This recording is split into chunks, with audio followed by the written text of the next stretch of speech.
Welcome to Redneck Outfitters, where the labor's cheap and the advice is free. Thanks for joining us.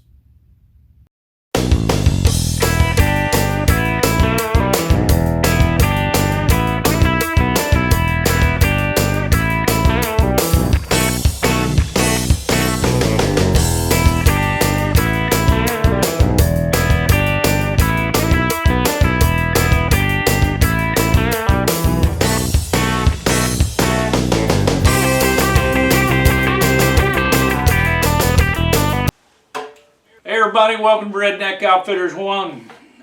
Thanks for joining us. Today we're working on the 68 bug, and we're going to do a little wire testing. Going to test the coil wire, going to test the starter wire, going to test the headlights, tail lights, basically continuity. I haven't got a battery put in this thing yet. I'm not putting power to it until I'm pretty sure I got all the wiring correct. I don't want to burn something up before I ever get started. So we're double checking that sort of thing. Going to turn the key, see if we get continuity back there to the back end. And if we do, then we ought to be running pretty soon. I did pick the engine up last, I guess Tuesday. And it ran, of course, at the engine builders, so it should run when I get it in this bug. Hopefully that's coming up soon, and I'll definitely be videotaping that to watch that circus. But also today, we're going to put on a starter. I'm going to put on the release bearing or throwout bearing, whatever you'd like to call it. Going to get that put on the transmission, and that way once I get everything ready back there, we can slide the motor in, hopefully. My tar board also came this morning that goes on the firewall behind the engine, and I'm going to get that put on today. That's a little tricky because that stuff's pretty brittle. I'm going to put it outside on the trailer, probably in the heat and the sun, let it loosen up a little bit. But you know, if it cracks up a little bit, if it breaks a little bit, ain't no big deal to me. I've actually seen Volkswagens didn't have any in there. Now I'm not sure whether it's for sound or heat or both, but it's, I guess, a luxury item, you would call it, because it will run without it. But we'll put that in, see how that goes, and that's the game plan for today. So if you like us, give us a like. You can comment, tell us what you'd like to see. I'll try to get to that. You know, I'm to the point where other than the engine, everything else is just going to be nickel dime little stuff here, there. So hopefully a lot of the major work's done, but we'll see what we can do for you. You know, I got some videos of some other stuff. You might want to check them out, and subscribe if you'd like. That way you know when we put up a new video, something's going on. We're making a little progress. So I'm going to get to it, and that's what the agenda is. So again, thanks for joining us. I appreciate it. Well, I'm checking out the wiring today on the Volkswagen. Make sure I got everything going right. I got one end of the meter on my starter wire and the other meter up on my ignition. And guess what? That's good news right there. That's good news. I think we're wired up right. So I got some other stuff to check. I checked the wire going to the alternator, got continuity going all the way back up. So we're getting there. We're getting there. Well, we're continuing on checking the ignition to the coil wire Turning the key on. Excellent. We got continuity. So far, so good. Check the headlights, check the taillight wires. They all got continuity. Everything's good there. Things are looking pretty good. We've got a few more wires to check, but we're getting closer. Getting ready to put the tar board in, which goes up against the firewall in between the engine and the firewall. And I got to let it warm up a little bit because it's very brittle stuff. So I'm putting it out here in the sun to loosen it up a little bit.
decided to class this up a little bit. The engine is black, so I thought, well, I'll just shine this up a little bit with some chrome paint back there. I don't know how long it'll last, but throw a little contrast in there just to break things up a little bit. The wiring's still a mess. Most people put it behind the tar board, but I've learned a long time ago, don't hide your wires till you know everything's wired up right. So what I'll do is I'll put some heat tape on there, or what we call glass tape at work, and cover them wires up real good, and then attach them to the firewall and get them out of the way of the engine. I think it'll be all right. That way, if you ever got to get to them, you can get to them without tearing up the tar board. One thing I didn't show, it's kind of hard to get the camera in and up underneath there and what have you. But earlier today, I did get the starter installed, as you see there on the right-hand side, at least the bottom bolt. The top bolt actually goes through the transmission into the engine as a mounting bolt. So you can't put that in until you put the engine in. And I got the throw-out bearing or release bearing, whatever you want to call it. Got that put in. Fought with the clips a little bit, but I did get it in. So the engine is ready to go. I'll get all that wiring tied up afterwards and make sure she's going to run first. And then I'll, of course, tidy all that up and maybe even paint over the tape so it kind of blends in a little bit better. Now that we got a full day's work in, I decided to have a Jack and Coke. Actually, I quit drinking about 7 years ago, so this is as close as I'm going to get to a adult beverage, I guess you'd say. So, but thanks for joining us. Stick with us some more. We'll have some more good stuff for you.